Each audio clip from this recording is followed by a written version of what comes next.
Drew, welcome to the podcast. It's a pleasure to have you here. I think if I'm paying attention to my TikTok feed and what the algorithm's feeding me lately, it seems like the world's in a bit of a whirlwind right now when it comes to relationships. I mean, statistics are coming out saying that 60% of men right now are single and women in the same age are not, by half of the amount. I read another statistic that said 70% of relationships fail within the first year, and it seems to be the current trend that we're on, that we're seeing more breakups, we're seeing more people fall through relationships, and this is a domain that you seem to be very well versed in and that you help a lot of people in. So why don't you give a bit of background as to what you do and how you're going to help save us today? Sure. So my background, I work with men exclusively as of today, and the main themes that I help them with is either they're going through a breakup. That's how most men reach out to me, is gone through a breakup. I help them improve their dating life, and I also help them improve their relationships. Now, relationships could be a monogamous relationship, relationships could be casual relationships, but those are the three sort of pillars that I help men with. Going through a breakup, how to navigate that, how to heal from that, how to grow from that, how to improve your dating life, and then how to have deep, intimate relationships with people. Right. And so how long have you been doing this now? So this specific niche, working with men. Well, let's just say the relationship world in general, the dating world. It's hard to say. I'd be taking a guess, maybe 4 years. Okay. And what kind of trends are you noticing? Like, are you starting to, because I imagine like at some point you're starting to see the same problems arise up within men, right? Or you're starting to see common themes. So what are you noticing? What are those main complaints that you're seeing? The main complaints from men? Yeah. I'd say the main problems I see from men, because I don't get many complaints. I get them speaking about their life and what the issues are. And so I'd say the main problems are, if we zoom out, we can zoom in and we can be very specific. So if we zoom out, I see a lot of men not doing the work. They're not improving themselves, right? So they might be going to the gym, that's great. They might be trying to make money, that's great. But they're not looking at the areas in life, in their own personal life and in their relationships. And it's really that simple. Like, if you designate time to improving yourself, other aspects of your life will improve, instead of just trying to improve your physical health or just trying to make more money. But are the two kind of synonymous? Like, wouldn't you say that by focusing on the gym, getting healthier, getting stronger is going to make you a more appealing partner? Going to the gym isn't going to fix your relationship problems. Going to the gym will help you with externally appearing more attractive, right?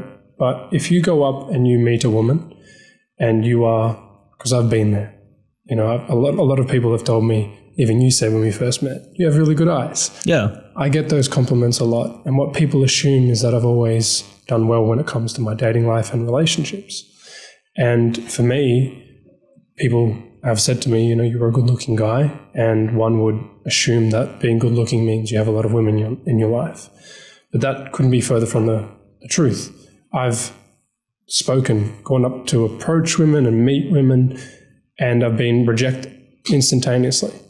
Okay, so your looks, if we're just talking about your dating life, yes, they do help, but they're only going to get you in the front door, so to speak. Like, it might help you to have a conversation, but if you don't know who you are, if you don't have internal confidence, then how are you going to maintain that conversation? How are you going to go on the second date? How are you going to build a relationship? It's very unlikely. So what I like to say is there's external confidence and there's internal confidence. External confidence is you look good, you can speak well, you hold yourself well, right? And a lot of men they hyper-focus on the external things. What to say, when to say it, how to say it. But I could give you the most attractive line to say to a woman, or the line to win your partner back. But if you're saying a line that is attractive, but internally you don't feel attractive or you don't feel confident. So you're saying it, externally saying something that's confident, but internally you don't feel confident. There's going to be an incongruence. And then eventually people will see the cracks through this facade you're putting up, and you'll get rejected or you'll get dumped. Right? So attractive guys might get into a relationship, but women don't just want an attractive guy. You know, they want a guy who has direction, who knows himself, who has emotional intelligence, who's able to do hard things, has integrity, has values. So there's a lot more to it. As your family would probably know in business, yeah, you can start a business, but can you maintain that business? Can you grow that business to a higher level?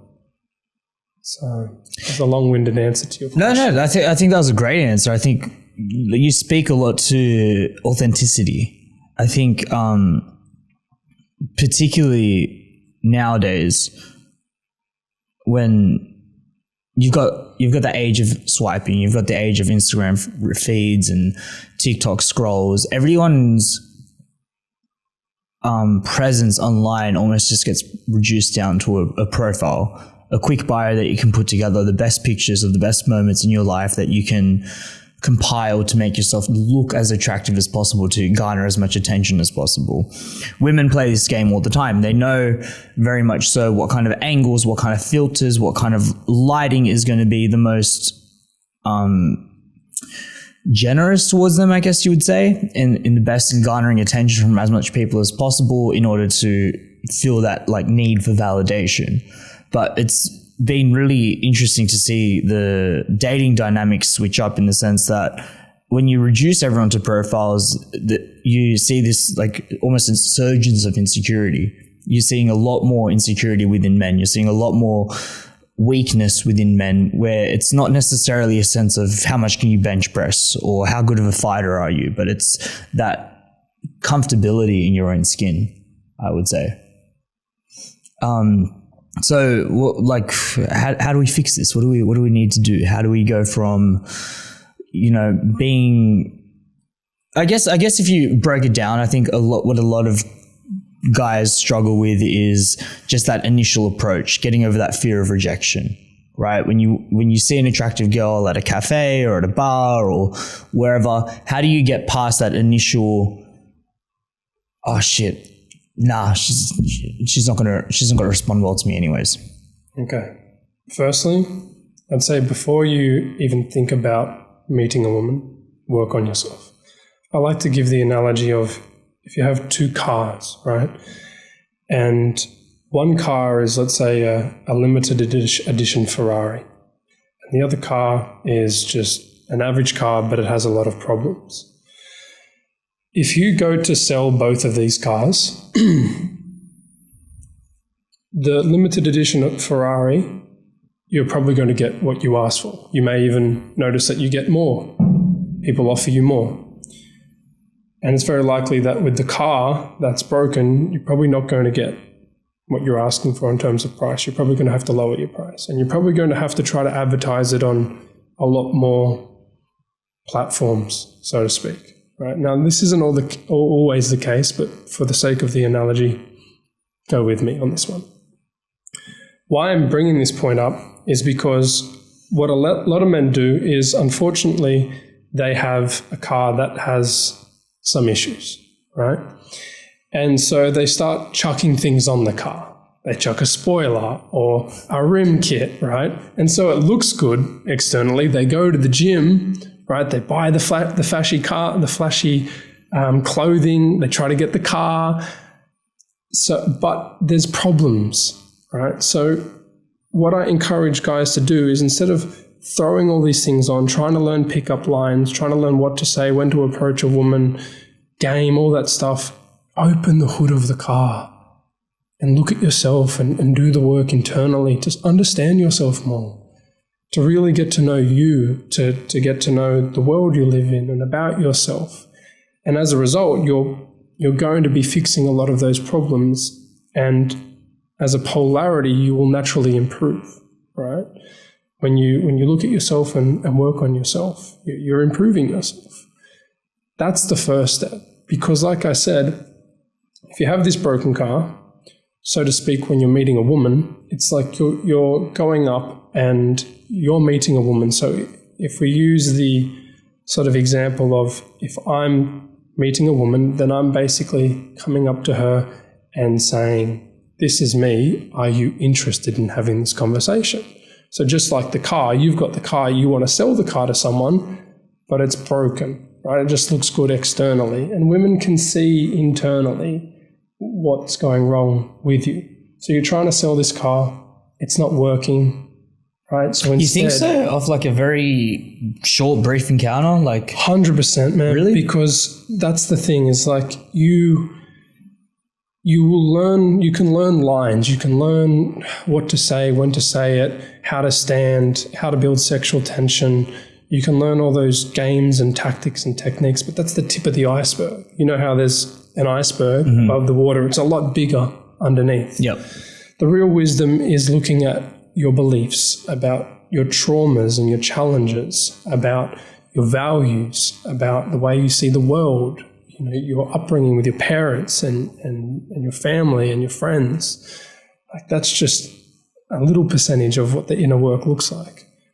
But to come back to my example, I give the guy who's done none of that work the lines, and he will go up and he will say it, and she'll feel the way he says the line that there's an incongruence. Right. So he, like I said, you might say the most attractive line, but then there's a little inflection in your voice. So you might say the perfect pickup line, but right at the end you go, huh. And that inflection tells her that you're seeking rapport. It's called a rapport-seeking tonality, right? And then maybe you have all these things to say, but each time you say it, you're looking down because you're nervous, or you're not sure of yourself, right? Or you know that these lines are just lines. You're not actually saying it from the heart. Right? You don't speak with emotion. So women pick up on these things. They pick up on them very quick. They can feel incongruences. Yeah. I guess the kind of confronting thing for a lot of guys, we're speaking to guys primarily here, is that I wouldn't say it's easier, because no matter how you cut it, being the kind of person that works out, being the kind of person that's very on top of their diet, being the kind of person that is very conscious of their image and the way they present themselves to the world does project a lot about you.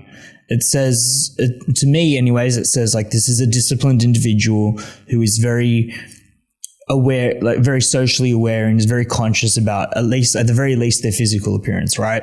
I think that is the initial step. I think there is a lot of value in just taking those initial, because when you're fit, when you work out, when you're healthy, right? It's almost like gravity is lighter on you. Your world problems become, I would say, 10% less more intense, because you've got that good flowing energy and that buzz about you after a workout. You've had your pre-workout. You're looking at yourself in the mirror. You're like, I look good. I feel good. This general health is, in my opinion, one of the first steps in any self-improvement. You can't go around it. But beyond that, I think it's very confronting to have those hard conversations in the mirror and reflect on possibly past relationships and go, why did this one fail? Why didn't this one work out? What did I do wrong? What did I bring to the relationship that caused a stink? You know, and I think for a lot of the guys, there's almost like a bit of avoidance about that. It's very easy to be dismissive and go, oh, she was a bitch, she was a hoe, she was a slut, she was cheated on me.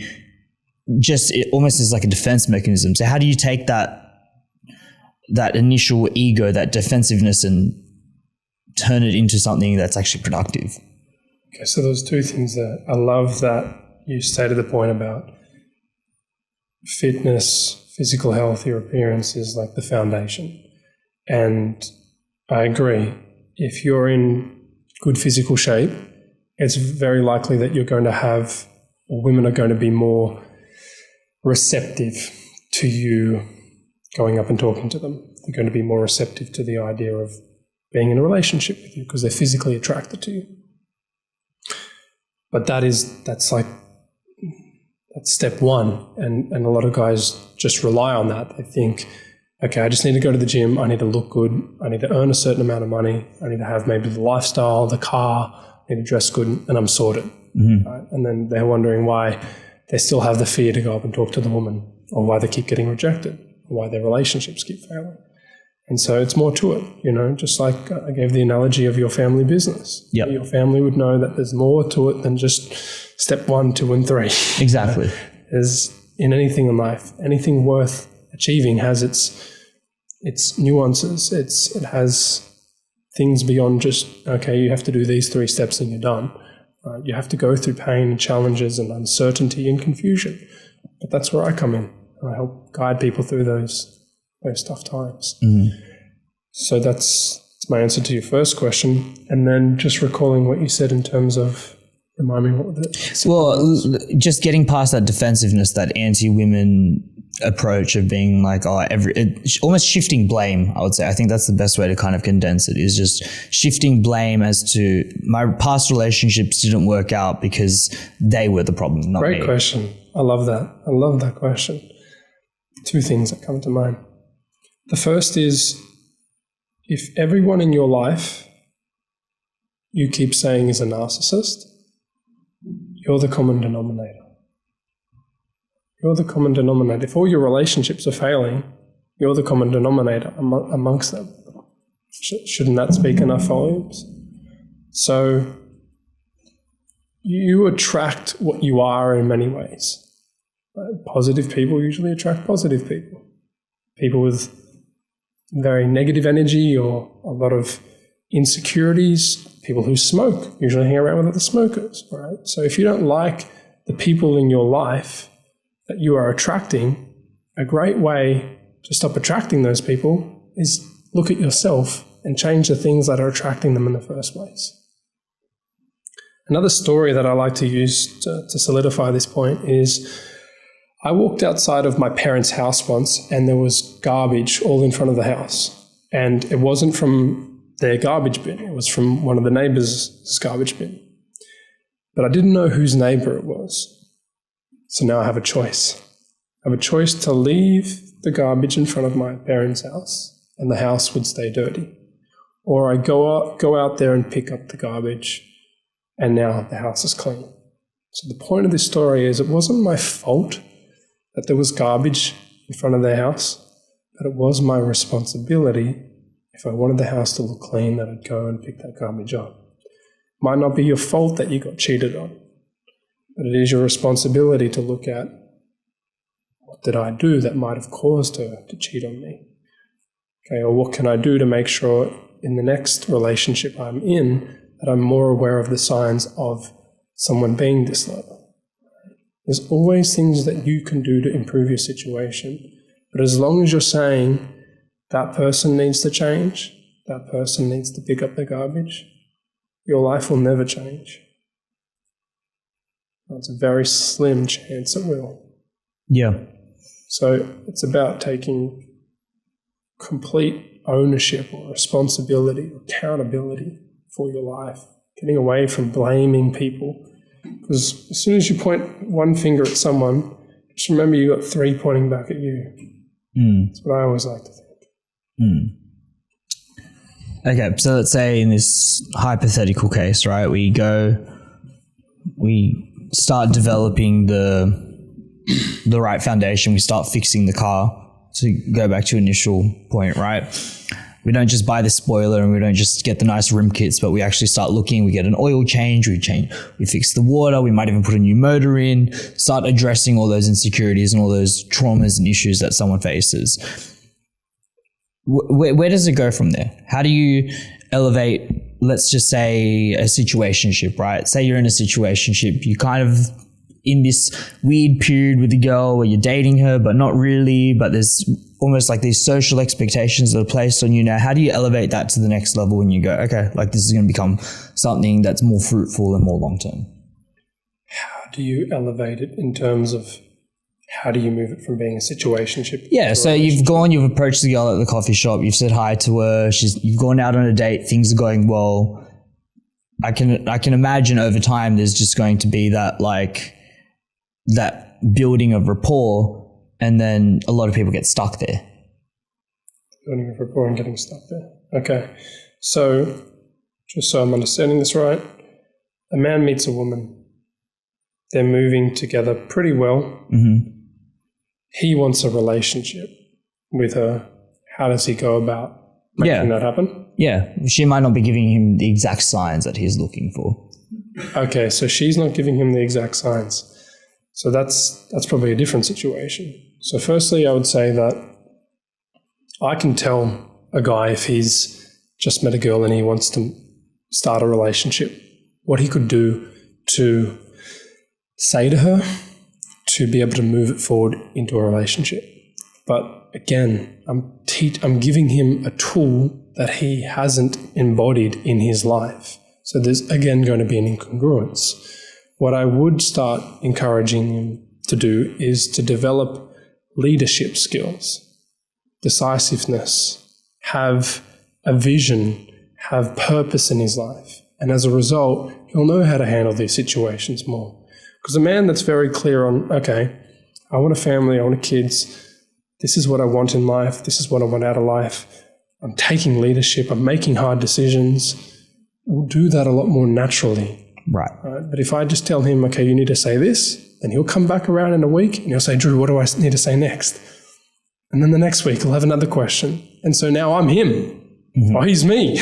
Yeah. Right? He's not him. So it's more about, sure, my work does involve giving advice, but what I really strive for is to try to help the individual, the man, to understand himself and improve himself and be able to rely on himself more so he doesn't need me. Right? It's good to have me in his corner, but if he needs me in his corner in every second of life, I'm not doing my job. Mm. So if that doesn't answer your question, challenge me on it. No, I think you're absolutely right. I think the way you apply yourself to one thing tends to translate to how you apply yourself to everything. So if you are focusing on just outside the realm of relationships, right? But if you are focusing on your leadership skills, if you are stepping up to the plate where it's more required, you're taking out the neighbor's trash even though it wasn't yours to tidy up your parents' house. Those are small instant decisions that compound over time. I try to practice a lot of stoicism, and a lot of what it speaks to is not having so much emotionality about your decision making, but following your rationality. So when you see trash on the floor, it shouldn't be an emotional decision as to, oh, this isn't mine, I shouldn't pick it up, it doesn't belong to me, that immediate defensiveness, but looking past that and going, okay, well, it's for the greater good, it's my rational responsibility to see trash on the floor and pick it up and throw it out. And I find that people that practice following, particularly for men, I think men that practice following almost like just a moral duty to doing the right thing that's embedded into you, it's going to translate in all your relationships, whether that's romantic, platonic, friends, family, whatever it is. You're going to get an improvement of results. I think you're speaking to a lot there. Firstly, I've recently been through a breakup. We spoke about it a little bit on DM. And I think that the timing of this conversation was perfect. So I'm curious, like, what's the right way to break up with someone? From a man's perspective? Yeah, from a man's perspective. What's the right way to do it? That's a great question. The first initial thing that comes to me is with honesty and integrity. That will always help you know what to say, when to say it, how to do it. When you're breaking up with someone, it's hard. You don't want to hurt that person because hurting someone hurts you. And you might be reluctant to say certain things, but I honestly feel being honest gives people a lot of closure. Being honest about the way you feel. And I think that's as much as someone else could ask for. Like if someone was leaving me, I would just want to know. Like I would want to know how they're feeling, why they're feeling that way, and why they're about to do what they're doing. And I'd maybe want to ask questions. So if I was breaking up with someone, I'd create a very safe space where we're not going to be interrupted, where we can sit down with each other and be calm, and I can present my information, and she can ask the questions that she needs to ask to be able to heal and move forward. That's how I would go about it. But, there's situations where someone might cheat on you, and you're not that compassionate because they've ripped your heart out. And I've been there many times before where someone has told me that they've cheated on me or things have happened. But I still strive to lead with love regardless of how people treat me, as hard as it is sometimes. Yeah. Yeah. Is there a space of honesty that, like, are there degrees of honesty? Great question. Yeah. So let's say, maybe would you feel comfortable using your situation as an example? Yeah, absolutely. We just have to censor some things out, but that's fine. So I was on the other end of the foot. I was dating a girl for 2 years. She was great. She was spectacular. And you can imagine that went down like a lead balloon. I'm not proud of it, but it's just the honest answer as to what I did. And yeah, I mean, that, I don't know if that was a selfish decision to go back and tell the truth later on, or whether that was the right thing to do. I've kind of been wrestling with that a little bit.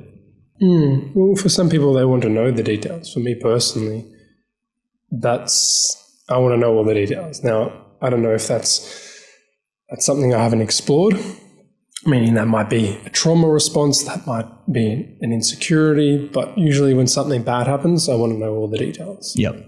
My partner, she's the opposite. She's like, just tell me it, but don't go into detail. So regardless of the situation, you're being honest and you're reading someone at the same time. Like if she's saying, I don't want to hear it, then she doesn't want to hear it. Mm. But what a lot of people do is they're selectively honest. Mm. And for me, I always strive to, if anything, tell more than tell less, because then you fall into the trap of being selectively honest, right? But it's better to feel the pain of the truth than the pain of confusion. Mm-hmm. Yeah, I think the pain of not the truth, like the pain of a lie. The truth and integrity will always make your life more simple. It will just make it a lot more fluid. If you check in with yourself and you ask yourself what's the right thing to do in this situation, you know what to do. It's an immediate decision, right? You don't hesitate. People respect people that are more honest. Women are more attracted to honest men because an honest man is the opposite of a nice guy or a people pleaser, or what I call a pedestal planter, meaning a man that's needy, a man that needs to be in a relationship and desperately wants women, will compromise who he is to please her, to keep her in the relationship, which means a lack of authenticity, integrity, boundaries, honesty, a lack of all of that, right? Because at the top of his priority list is keeping her in the relationship. Because he's needy, he's not fulfilled in his own life. He's desperate for the love and the affection and the approval. He's got one-itis. He thinks maybe she's the only one for me. Mm. And paradoxically, it's when a man can show up more authentically, can allow himself to be open or vulnerable, can be honest, can do the right thing and lead with integrity, even if that means challenging her. She's going to be more attracted to that man than the man that always just tries to keep her happy and is always chasing her, always begging for her, putting her on a pedestal. Guilty.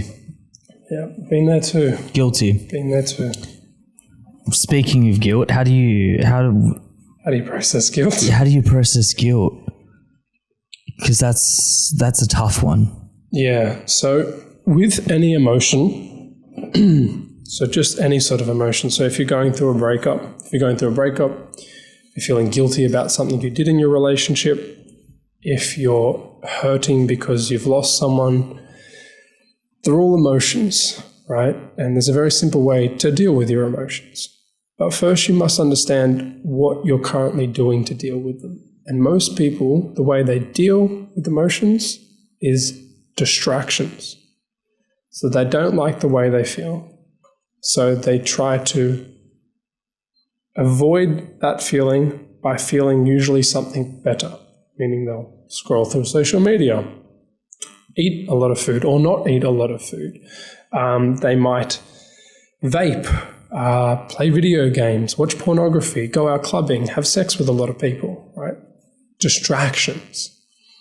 The best way that I have personally found and in my business working with countless men is that you be with your pain and those feelings of guilt. You allow yourself to feel them. And the only way you can allow yourself to feel them is by slowing down and not fastening up. Fastening up is distractions. It's, okay, feeling guilty, so I'm just going to be hyper successful. Just focus on my business. I'm going through a breakup, so I'm just going to go to the gym a lot and earn money and just run. You're speaking my language. Right? Yeah. That's what a lot of guys do when they go through a breakup. It's great. They go to the gym, they start improving their life, but it's not the thing you're doing. It's always the place you're coming from. So if you're going to the gym because you're trying to make your ex regret breaking up with you, then you're planting a weed. You're not planting a seed. Okay, and going to the gym because you're going through a breakup and you're trying to make your ex regretful could shift along the way. You could start to love the gym and then you're doing it for yourself. But this is what I'm talking about, understanding yourself. It's understanding, what are my intentions behind going to the gym? Do I really want to go to the gym? Or am I just doing this because I'm trying to make her jealous or I'm trying to impress her? Screams neediness to me. What I actually like is maybe I actually just like swimming or surfing or rock climbing, or what I like to do is shooting. Go do that. I went on a bit of a digression, but the point I think I was trying to make around processing your emotions is that you need to slow down.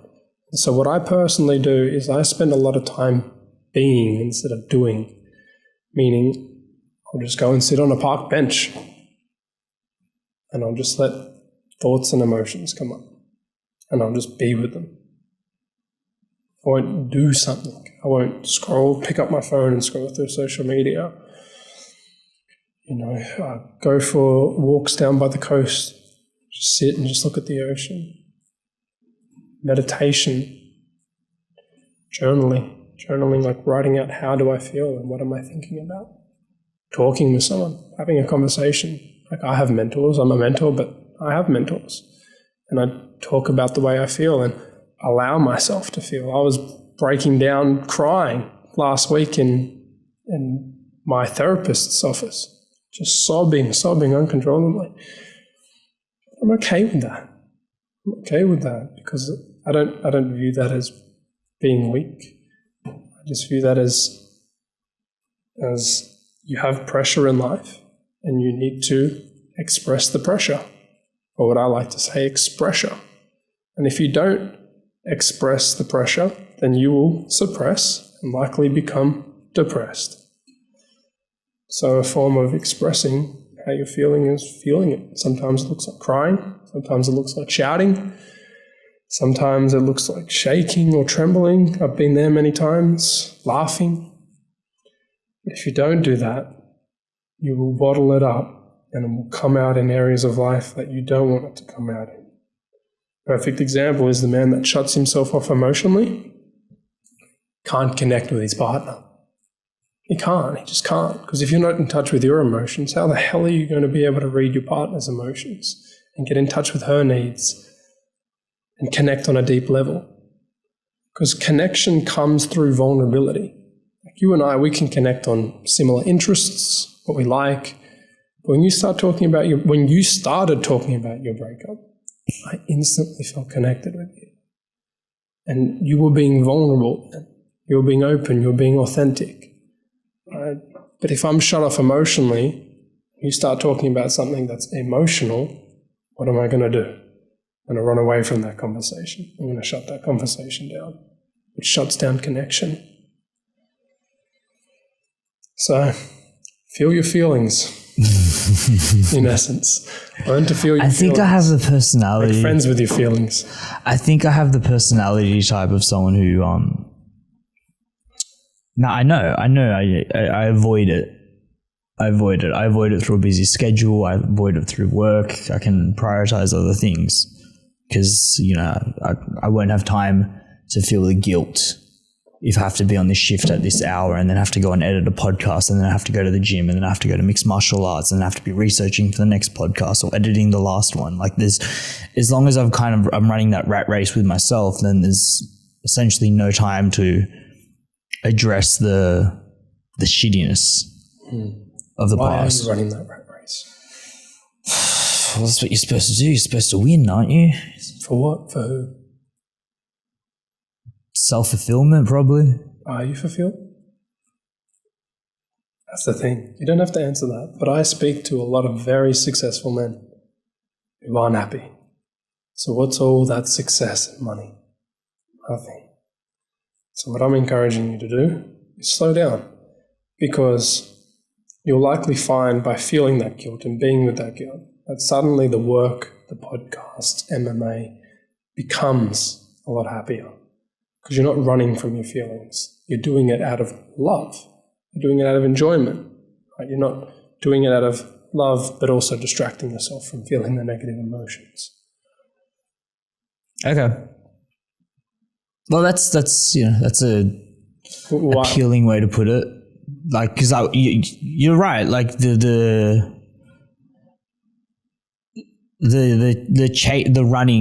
running isn't as fun. Like, you don't enjoy the things that you usually enjoy doing as much.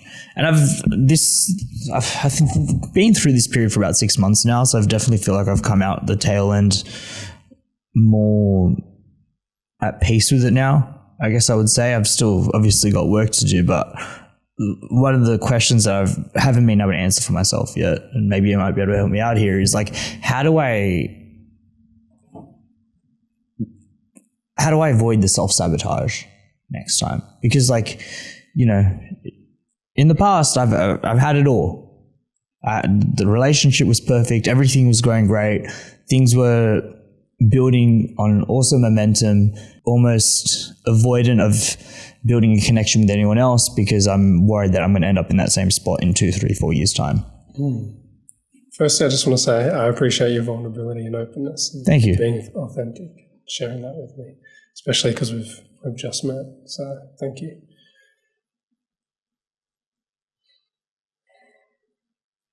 Do you want to be in a relationship, or do you want to enjoy your single life? I don't know. Do you like meeting women and just having some casual? I'm not. I'm really, like, just focused on my work.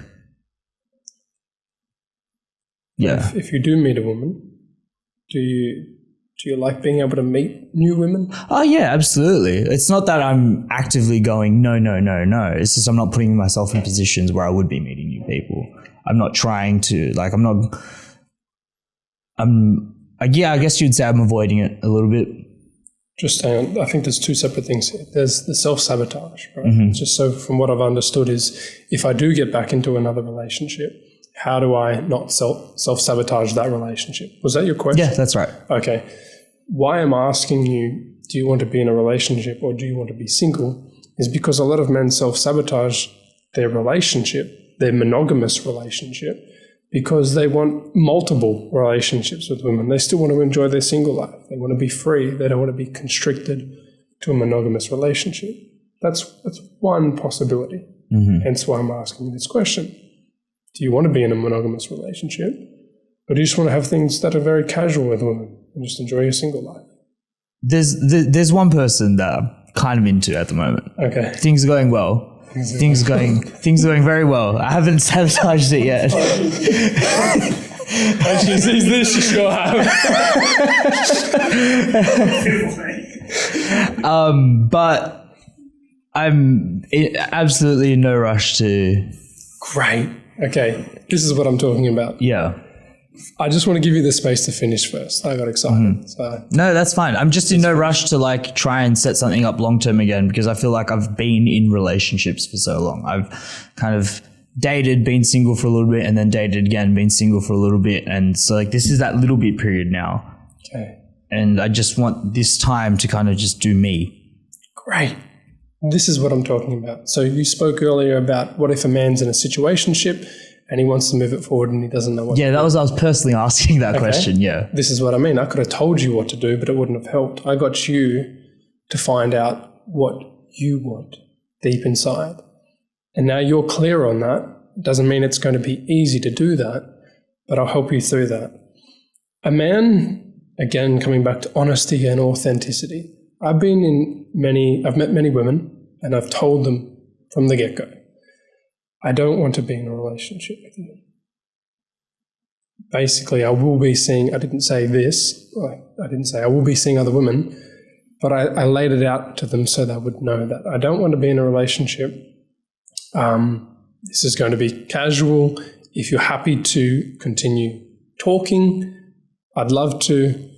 But I just want to tell you this so you don't get your hopes up and you don't think it's something that it's not, and then you get hurt. So ultimately, it's your choice.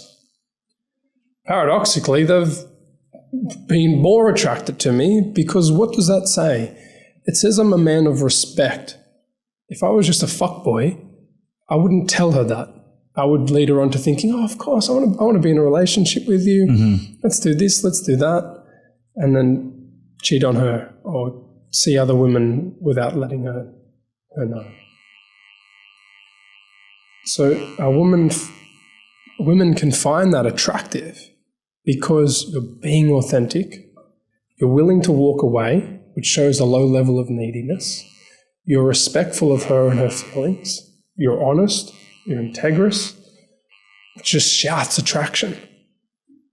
So my encouragement for you is know what you want, own what you want, and go after what you want. And if someone doesn't want that, that's okay. There's plenty of fish in the sea. And when you work on yourself, it's a lot easier to have the mentality of there's plenty of fish in the sea. But when you're a broken car and no one wants to buy that car, you become very needy. And you will compromise what you truly want to please women or to keep women in your life. So you might say to yourself, well, I really just want to be single and focus on my own life right now. But hey, this is the only girl that kind of likes me right now. So yeah, I'll get into a relationship with her. Then you self-sabotage. I like that. I think that's great advice. So own what you want, in essence, brother. Yeah. Because you're already doing the work. You know, I can feel that. You're already doing the work on yourself. So I don't feel like you'd fall into the trap of just pleasing her for the sake of pleasing her. I think a lot of people walk around with kind of take the heat off me a little bit now. I think a lot of people walk around with voids. I mean, they get labeled different things, right? Personality types, traumas, things that they lacked in childhood that they're trying to fulfill later on in life. They'll use sex, they'll use money, they'll use drugs, they'll use any kind of thing to fill that void. And not addressing those voids or not being aware of those voids at the very least it's almost like you're asking, in terms of relationship, you're asking your partner to fix the thing that you can't communicate that you need. So how do people become more aware of the things that they need? I know you spoke a little bit earlier about having, like, being able to be honest with yourself, but like, what if you don't know what those voids are, or what if you don't know what your problems are that you're going to bring into a relationship?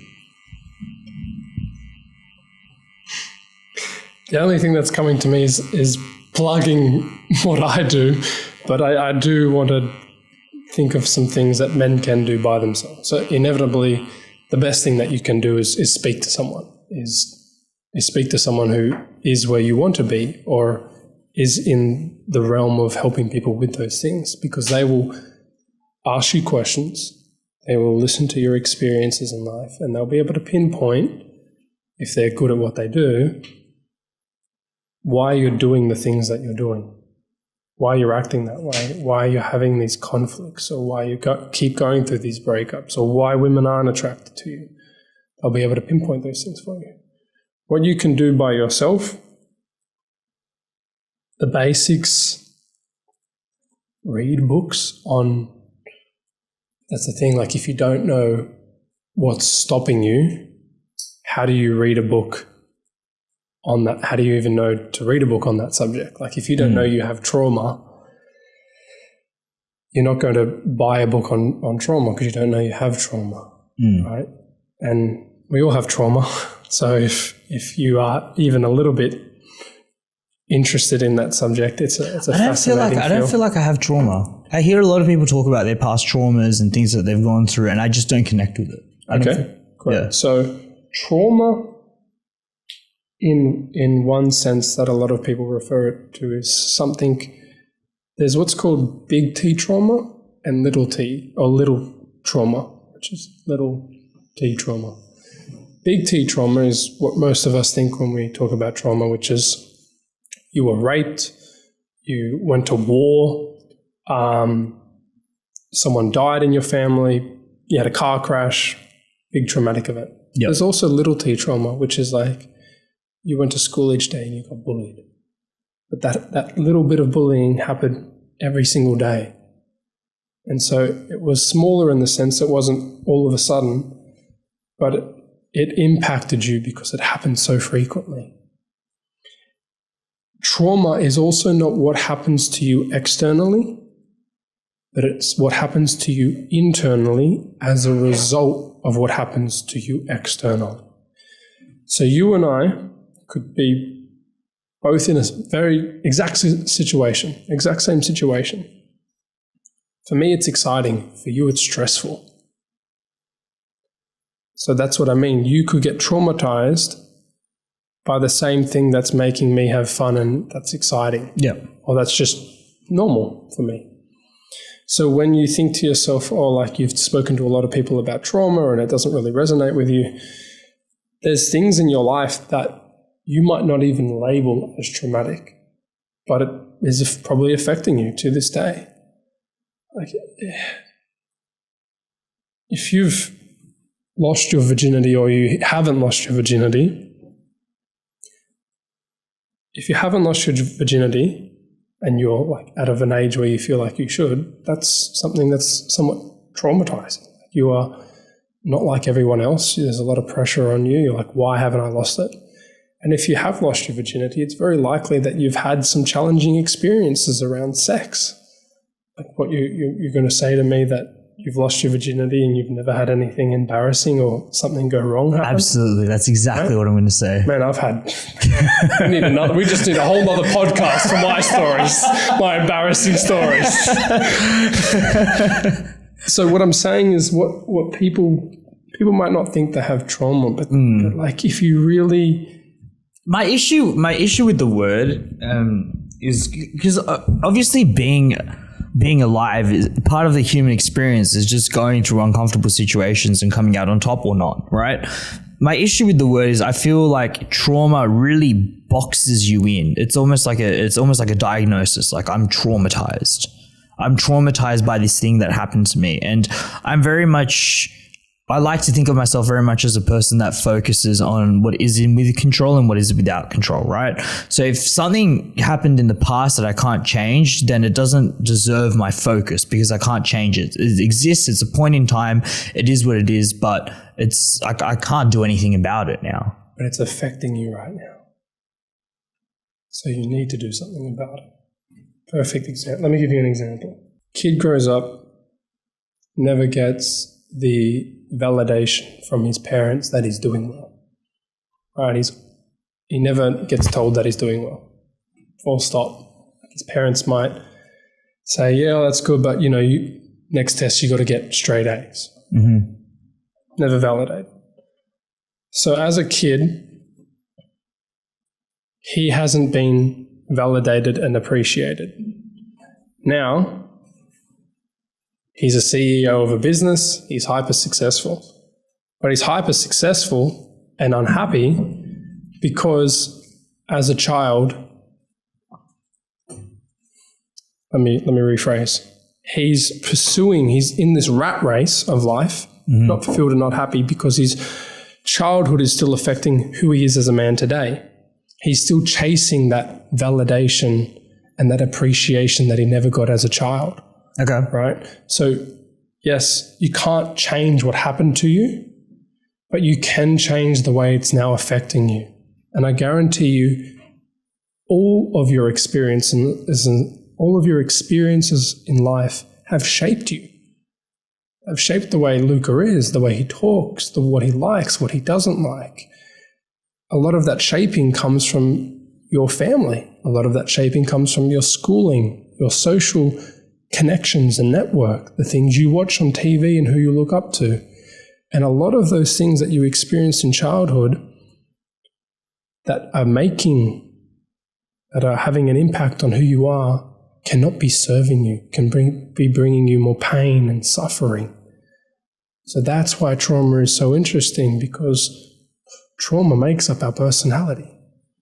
You know, to share something quite personal is, this might not be trauma, but it just shows that my father always told me stories of what it's like to be single and enjoy his single life, right? And there was little stories about my mum and him, even though they're still together and have a happy marriage and relationship, there were more stories about his single life. And so how do you feel that's now affected me as a man? So something I'm currently working through is, do I want to be in a relationship? And if I don't want to be in a relationship, is that from my upbringing and from what was instilled upon me, or is this what just feels congruent and right for Drew? That's just my dad telling me a story. Yeah. I guess there tends to be, and maybe it's just my perception on it, but it tends to be this attitude of victimhood that really frustrates me, because I feel everyone's got a trauma, or everyone's got a mental illness, or everyone's got a problem that they're dealing with. And it's like, yeah, that's part of the human experience. Yeah. You know, like that's a natural part of life. You're supposed to go through hard shit and come out on top. You're supposed to, you know, and obviously, like you said before, there's smaller things that will impact you, and then there's larger things, you know. And I'm not one to judge someone based upon the degree of pain that they're in, because the hardest thing that you go through is just the hardest thing that you go through, whether that's your ice cream fell over or whether that's your house blew up because you lived in Gaza. You know, the hardest thing that you go through for you is this most amount of pain you've ever been through. It's relative. You can't really put a number on it, right?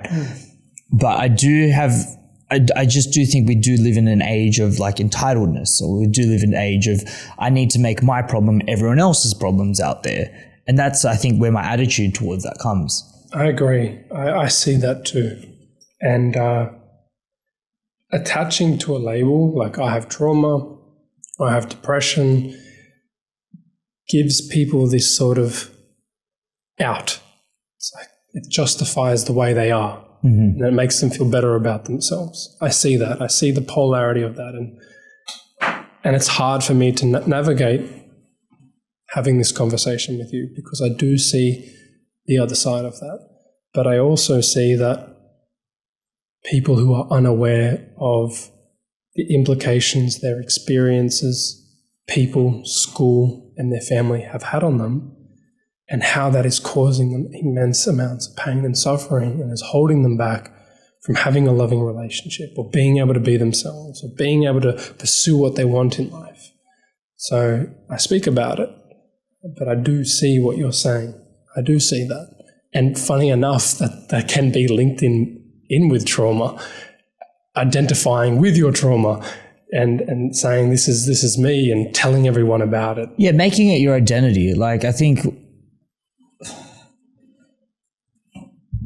I don't know. I'm not a psychologist. I'm not a medical expert by any degree, but anyone who watches the show knows that anyways. So if this gets taken out of context, I mean, hey, but I can't tell you. I feel like every Tom, Dick and Harry now has depression or anxiety, or everyone's got a thing going on with them. And I find that very frustrating because it's like you diminish the actual impact of people that have real chemical imbalances or have real psychological issues based upon real issues that they've been through, because you want to fit into this mold of mentally ill or have a mental issue, where it's like, no, if you just went and did the fundamentals, but you did the things we spoke about today, right? You go, you hit that foundation, you get to the gym, you start looking really good, and then you look under the hood and you start addressing these things that you have going on in your own life, whether that's financial or whether that's emotional or whether that's past relationships that have fallen apart. When you start doing the actual work, you find that suddenly, oh, hang on, wait, I'm happier now. My depression seems to be going away.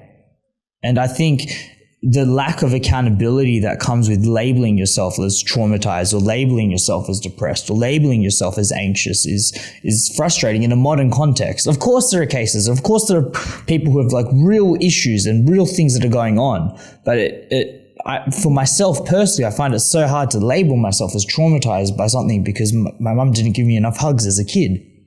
Yeah.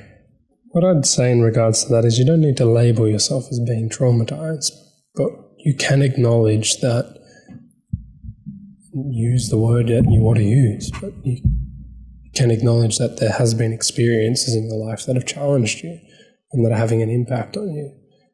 To me, that is trauma. If it's impacting you on a negative level, it is. But I see what you're saying, you know, but think of those people that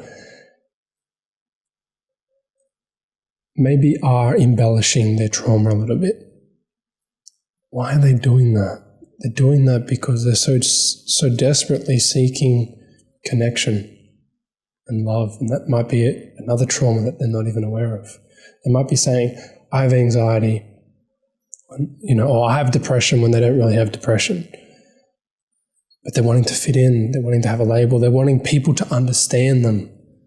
That's what people want. They just want to feel understood, right? Yeah, for sure. I think it's one of the basic human needs, the need for connection, the need to be understood, the need to communicate, for sure. And so that's why a lot of people use these labels, is because they're trying to fit in. They're trying to get the things that they deserve, you know, to feel loved and feel connected. And so they might embellish a bit. And I feel for those people too. You know, like I was saying to my partner the other day, when I watch these documentaries on pedophiles, I feel so much for the victims, but part of me feels not more that I'm more connected with the pedophile in terms of like everyone hates you. Everyone hates you, but like, what was your childhood like? You know, did you get molested?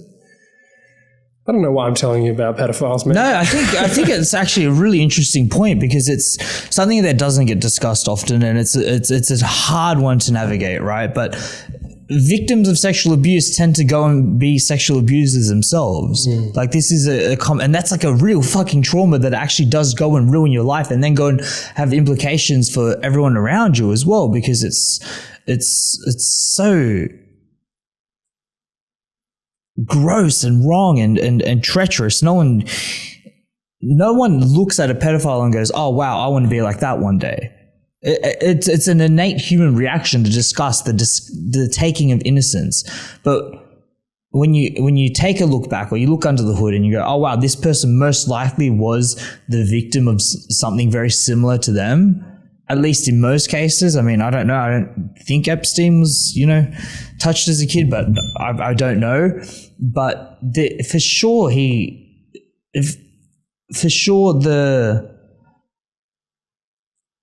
just have to be psychologically messed up to even be in that world to begin with, right?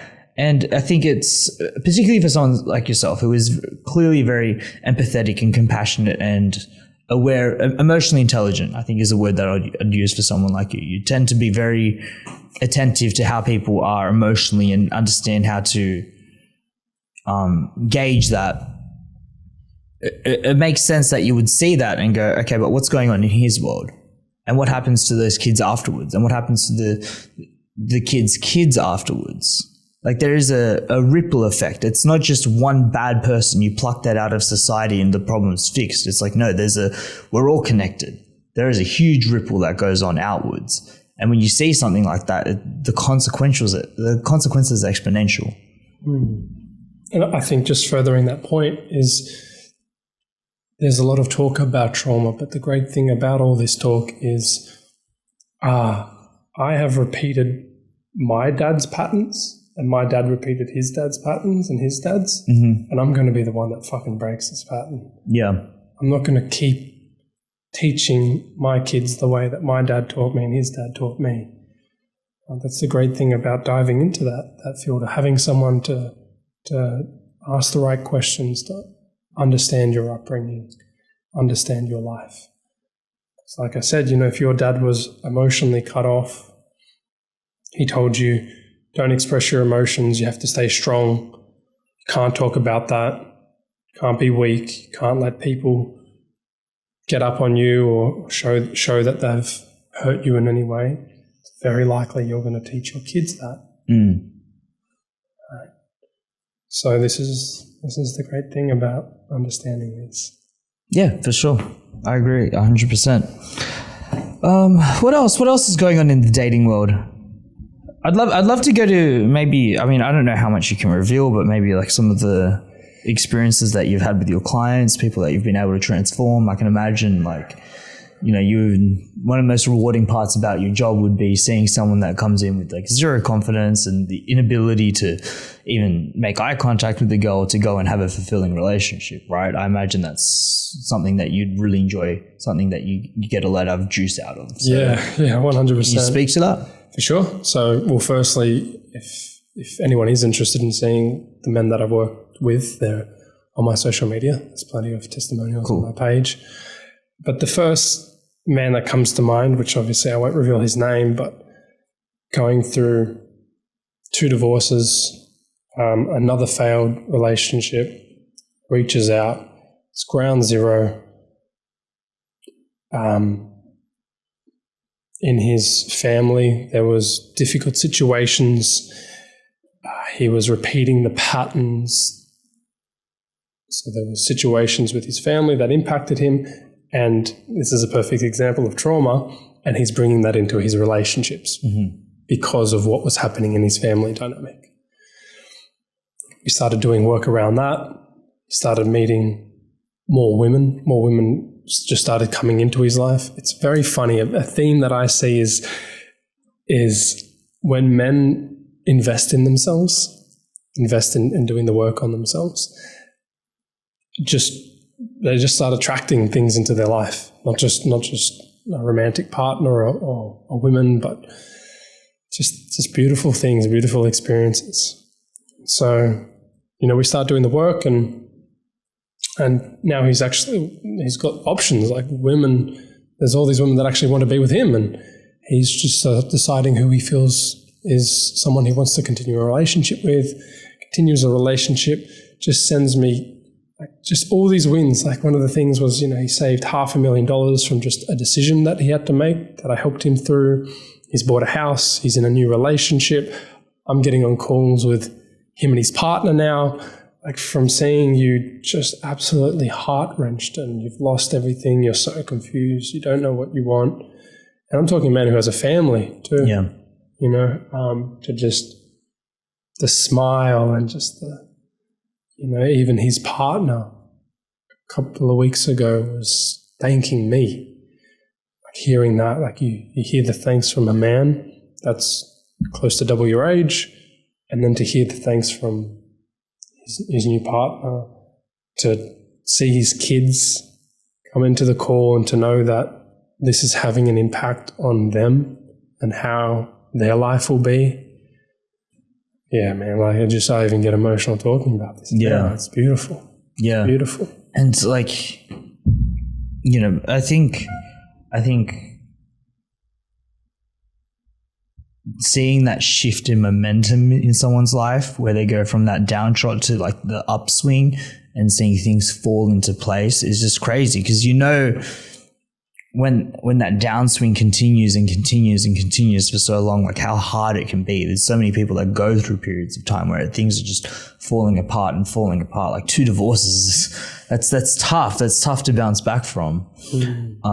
And if people are interested in working with you or kind of understanding what you do a little bit more, social medias, stuff like that, where can they find you? Yeah, TikTok and Instagram. TikTok, either or. Yeah, both, and just send me a direct message on there, or that's the most simple way to reach out to me if they're interested. Brilliant. Drew, any final notes you want to be left on? Anything else you want to cover? If you want to ask me a question about my personal life, man, I'm more than happy to answer that if you have any questions about me. But if you're at time, I'm happy to wrap there. No, what's the time? How much time we got? 3:14. Yeah, we've got 10 minutes. Maybe 10 more minutes? Yeah. No, that's fine. Because I feel that one of the things I was reflecting on the previous podcast is I'm here somewhat giving advice and telling you and the viewers how they can improve their life. But I do feel that an important component is understanding that I'm not perfect, that I still have struggles that I go through. That what you see isn't always what's true. Like it might appear that I have the life, but no one's living the life. And I feel it's important to be, as we spoke about in the start of this podcast. Yeah, for sure. Well, okay, why don't we turn a little bit to your personal relationships then?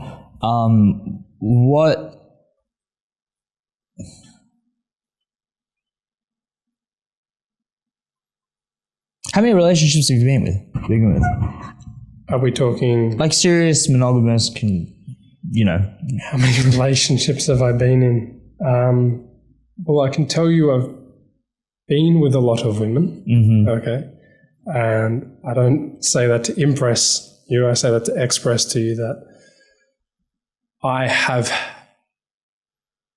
not only been fortunate enough to have great mentors in my life to be able to understand things about relationships and women and life, but I've had very interesting experiences that not many men have ever had. Like I used to be a male stripper. Really? So for years I was in experiences that not many men would find themselves in. So, you'd see some crazy shit, right? see some interesting things, yeah. But then also it was very tame at times. Was it the hens nights? Were they the craziest ones? Well, that's mainly what I would do. I'd either do hens nights or birthdays, and I'd either be on a stage performing. So I'd be like all women. It'd be like a ladies' night at a nightclub, or I would go to homes and I would do performances at homes. Yeah. So I was doing that when I was in high school, like in year 12. So that, along with obviously... Oh my God, you would have been the coolest guy in year 12. What the hell? Can you imagine? Can you imagine being a male stripper now? He's in year 12 now. That's crazy. What the hell? Yeah. He was a male stripper in year 12. That's nuts. Yeah, so... I mean, the options for you would have been crazy though. To be honest, I've had... How to phrase this? So, I've met a lot more women from just going up and talking to them in the street places than I have had in stripping.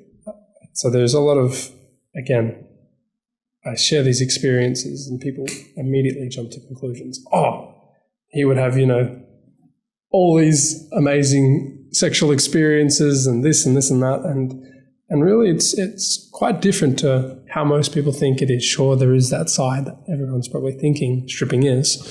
But there's also like another side to it where sometimes you would get 5-6 shows in one night and you would just run from show to show to show. Right, it's just work. It's just work. Yeah. Then there'd be other times where like you'd only have a couple of shows and you might meet a cool crowd and you hang around and get to know people and that's fun.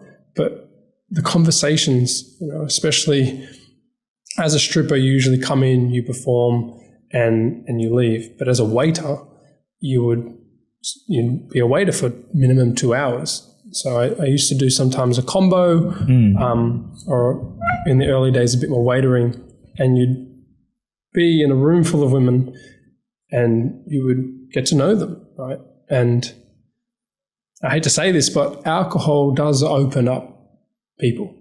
From my experience, is that they're more inclined to tell you things that they wouldn't normally tell people. And so you get to see like a different side of the world, a different side of people, and you get to have conversations that you wouldn't normally have in a casual setting. So I definitely feel that. Do you think because you... Along with a lot of painful, embarrassing, challenging relational dating experiences with women have impacted the work that I do. And I would say more so the challenges than stripping has impacted the work that I have. Yeah. The failures that I've gone through, the embarrassing moments. If you want to be in my position as a coach, and I said to you, here's what you have to go through, I don't think a lot of people would want to go through that. Yeah. Do you think because you started that industry, you know, just working and doing your thing, and you had so many kind of like data points for just interacting with women, I guess, like that's a lot of exposure to women at a very young age, right? Like you're in year 12 and suddenly you're kind of in these scenes, you're in these bars, you're in these clubs, and you're just interacting with women so much more. Do you think that kind of fast-tracked you a little bit? Fast-tracked me in the sense of... Well, just like in your comfortability around girls. Because I feel like a lot of guys, like it's just a boys' club. They just go to NRL training, and then they go play on games online, and then they go to school or they go to uni, and they're just around the boys. And it's the boys and the boys and the boys and the boys. But because you know you're especially in those later years of puberty, you're kind of got more exposure, more data points. I can only imagine it would have helped you, right? Yeah, definitely. I definitely feel it was helped me in what regard, just understanding. Understanding how women think and building rapport and how they have fun, and like, you know, I don't know. I think definitely feel it did. Demystifies them, I guess, a little bit. Yeah. It has to, you know, that's why I guess I brought this up in the first place. But, you know, definitely reflecting upon it, I think you said a certain point about like it excelled you, or you've got a lot of growth. I definitely feel that the main areas where I really excelled was through mentorship. You know, you can go into the same experience and repeat this. Like we were talking at the start about practice and how that equals perfect, so to speak. But practice doesn't equal perfect. Perfect practice equals perfect. Yeah. You can practice something incorrectly and get good at doing it incorrectly. Meaning like you can go into situations with women time and time again and keep repeating your same patterns and just have the same experience. Yeah. But it was finally when I started doing the work that those experiences started changing. So to go back to your relationships, then what have been like some of the tougher breakups for you? What have been some of the things that you've really had to wrestle with, struggled with? Sian, can you just double check the cameras, please? I think like my earliest one was definitely being... Yeah. Okay, we've got 4 minutes left. 4 minutes. So just being cheated on. I feel like the earliest experience was definitely young in high school, and then like it's hard to access these memories even. Of course. You know, I've probably for a lot of my life pushed them down. And I'll just say on that point, just because you can't access a memory doesn't mean you can't heal from it. And that's a topic for another day. But you know, just being laughed at, even in primary school. You know, I tell this story a lot, but I remember one girl saying, "I'm breaking up with you." And I looked down and she laughed at me and ran off. And I told this to a family friend, and this family friend was a girl who was in high school. I'm in primary school, she's in high school. She said to me, "If that ever happens again, just act like it doesn't faze you." And there I am again. Another girl's about to break up with me. She says the same thing, and I'm like, "Oh." And I walk off. And that was the beginning of the fake confident Drew. Yeah. And this is what I'm talking about. So maybe end this podcast out is that helped me. But did it really help me? Like that tactic I'm talking about and how to deal with that. Did that really help me, or did that just set me up for going down more tactics, tricks and things that really doesn't help me to get closer to a woman and closer to myself? Yeah. There's been a lot of other. I guess it comes down. I think ultimately it comes down to your intention, right? And I think that was one of the greater points that you brought up in my case. Was like you kind of just have to be honest with what you want out of the dynamic and what you want out of the relationship, and be very clear about it. But sometimes it's hard to find that if you don't know yourself. Yeah. Great, Drew. This has been fun. Luca, it has. Thank you for having me. Appreciate your time, man. Off air, I'm going to ask you for those magic pickup lines. Oh, yes, I hear, by the way. Let's get his black book out.